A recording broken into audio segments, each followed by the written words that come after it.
భారతదేశం అనేక పండుగలతో సంప్రదాయాలతో నిండి ఉన్న దేశం. ఆ పండుగలలో తెలుగు ప్రజలకు అత్యంత ముఖ్యమైనది ఉగాది పండుగ. ఉగాది అంటే కొత్త సంవత్సరం ప్రారంభం. ప్రతి సంవత్సరం చైత్రమాసం శుక్ల పాడ్యమి రోజున ఈ పండుగను ఎంతో ఆనందంగా జరుపుకుంటారు. కాని ఉగాది ఎందుకు జరుపుకుంటారు?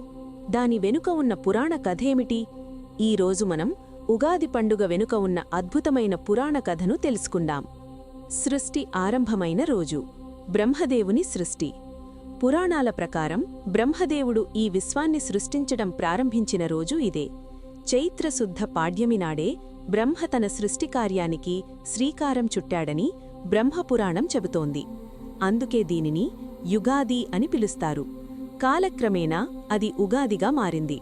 సూర్యుడు, చంద్రుడు, గ్రహాలు, నక్షత్రాలు మరియు సమస్త జీవరాశి ఈ రోజే ఉనికిలోకి వచ్చాయని భక్తుల నమ్మకం.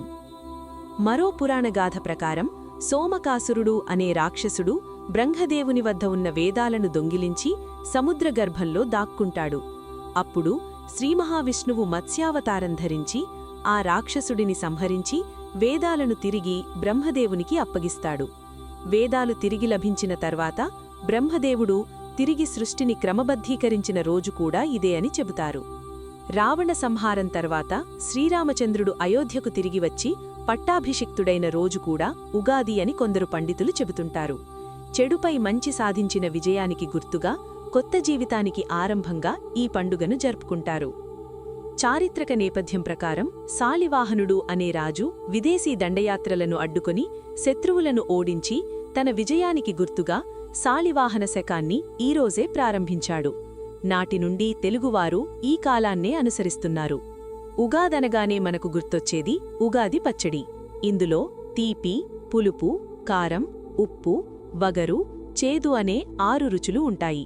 ఇవి జీవితంలో ఎదురయ్యే కష్టసుఖాలను, వివిధ భావోద్వేగాలను సమానంగా స్వీకరించాలని మనకు బోధిస్తాయి. ప్రకృతిలో వచ్చే మార్పులకు స్వాగతం పలుకుతూ గడచిన చేదు జ్ఞాపకాలను వదిలేసి కొత్త ఆశలతో, ఆశయాలతో ప్రారంభించే పండుగే ఉగాది. పంచాంగ శ్రవణం ద్వారా మన భవిష్యత్తును తెలుసుకుంటూ అందరూ సుఖసంతోషాలతో ఉండాలని కోరుకుంటూ జరుపుకునే ఈ పండుగ తెలుగు సంస్కృతికి నిలువుదద్దం.